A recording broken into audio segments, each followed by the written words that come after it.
खदीजा है। आज का जो हमारा लेक्चर है ना वो हमारा है अभी क्लासिफिकेशन ऑफ बैक्टीरिया के ऊपर। जैसे कि कल जो लेक्चर था ना वो हमारा साइज शेप और स्ट्रक्चर के ऊपर था कि कौन कौन सी होती हैं। क्लासिफिकेशन भी उसी से रिलेटेड होती है, लेकिन मज़ीद मैं एक्सप्लेनेशन करना चाह रही हूँ इस चीज़ की ताकि आप लोगों को क्लियरेंस हो जाए इस चीज़ की, क्योंकि मैंने टेस्ट बड़ा डिफ़िकल्ट लेना है इसका।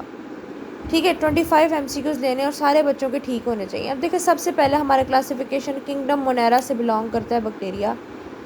इसमें क्लास बैक्टीरिया आपकी, और इसको यू बैक्टीरियोफाइटा भी कहा जाता है। ये इतना इंपॉर्टेंट नहीं है आपके लिए, लेकिन थोड़ा बहुत पता होना चाहिए। किंगडम मोनेरा से बिलोंग करता है, क्लास बैक्टीरिया होती है। इसके बाद क्या है, ये एक प्रोकैरियोटिक ऑर्गेनिज्म है।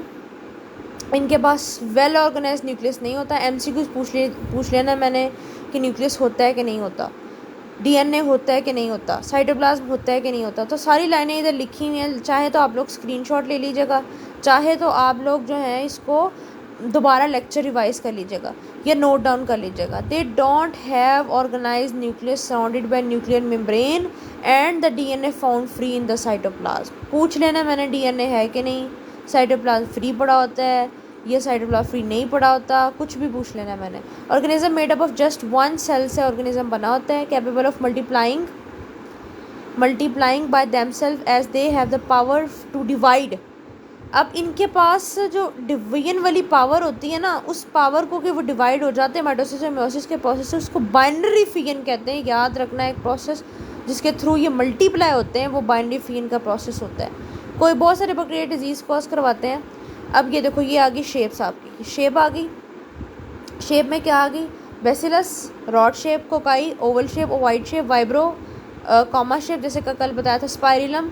ये भी कॉमा की तरह होते हैं, लेकिन एक लेयर्स की फॉर्म में, इस तरह जिगजैग मैनर्स में होते हैं। ठीक है, आगे आ जाओ। अब ये देखो, यहाँ पर भी आपके पास monococcus, staphylococcus, diplococcus, streptococcus, tetrad, sarcina, ये कल मैंने सारा पढ़ाया है। ये एग्रीगेशन है, मतलब इसकी क्लासिफिकेशन।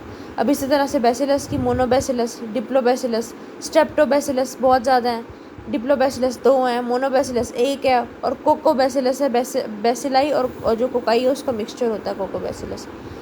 कल्चर मीडिया मतलब किसके ऊपर ग्रोथ करवा सकते हो आप, एटलीस्ट 500 डिफरेंट टाइप्स इसकी होती हैं। सॉलिड भी हो सकती हैं, लिक्विड भी हो सकती हैं। जब इसको अंडर द माइक्रोस्कोप देखते हो तो आपको एक growth of micro organism suitable नज़र आ रही होती है। आपको कैसे इसको उठाना होता है, आपको लूप्स के ज़रिए, निडल्स के ज़रिए, ये PPT स्वैप्स के ज़रिए आप इसको उठा सकते हो। ये इतना इंपॉर्टेंट नहीं है आपके लिए, लेकिन आपको पता होना चाहिए कि किस किस चीज़ के ज़रिए आप बैक्टीरिया को पिकअप कर सकते हो। ठीक है, अच्छा, types of media, liquid, solid, semi solid media, बस इतना पता होना चाहिए आपको।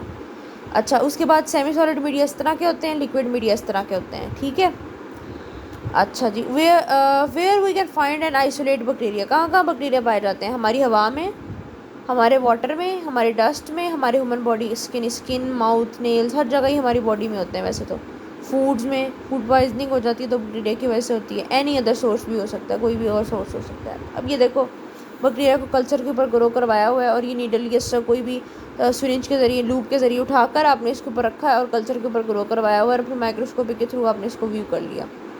ये देखो, इस तरह से पड़ी हुई है ये। ठीक है, ये दिखाने का मकसद आपको ये है कि अगर आपको ग्राफिकली आपको जब चीज़ें समझ आ जाएंगी ना, तो फिर आप इजीली समझ सकते हो हर चीज़ को। अब ये देखो, ये शेप है, कॉलोनी की मॉर्फोलॉजी, ये एज पर पड़ी है, एलिवेशन, ये इतना इंपॉर्टेंट नहीं है आपके लिए। स्टेनिंग ऑफ बैक्टीरिया, ये भी इतना इंपॉर्टेंट नहीं है आपके लिए। स्मीयर प्रिपरेशन, ये भी इतना इंपॉर्टेंट नहीं है, बस इतना पढ़ना चाहिए स्मीयर होता क्या है। ऑब्जेक्ट माइक्रो ऑर्गेनिज्म को किल करने के लिए, फिक्स करने के लिए स्लाइड के ऊपर हम स्मीयर करवाते हैं इसको। ठीक है, इसलिए लूप वगैरह यूज़ होता है, नीडल वगैरह यूज़ होता है। ठीक है, ये भी आपके लिए इतना इंपॉर्टेंट नहीं है। ग्राम स्टेन है, ग्राम पॉजिटिव और ग्राम नेगेटिव, ये इंपॉर्टेंट है। It is the most important differential stain used in bacteriology because of 2 different groups. Gram stain divide into 2, MCQs पूछना मैंने। ग्राम स्टेन डिवाइड होता है किन 2 चीज़ों में, ग्राम पॉजिटिव और ग्राम नेगेटिव, 2 चीज़ों में डिवाइड होता है। Gram positive violent purple colour का होता है, ग्राम नेगेटिव रेड कलर का होता है। ये याद रखना है किस किस कलर के होते हैं। प्रोसीजर क्या है, कि कोई भी क्रिस्टल वायलेंट आया, ठीक है, उसको 30-60 सेकंड के लिए आपने वाटर के साथ वॉश करना है। आयोडीन फिर रखनी है 2 मिनट के लिए, फिर उसको वाटर के साथ वॉश करना है। फिर अल्कोहल 10 सेकंड के लिए रखनी है, फिर वॉश करना है। मैंने पूछ लेना कि अल्कोहल को कितने सेकंड के लिए रखते हैं, आयोडीन को कितने सेकंड के लिए लिखते हैं, और एंड पे जो है सेफरीन का यूज़ करते हैं। फिर आपको वाटर के साथ ड्राई करना होता है, एग्जामिन कर लेना। तो ये देखेंगे सब कुछ, ये प्रोसीजर इधर आपको नज़र आ रहा होगा कैसे ग्राम स्टेनिंग की हुई है।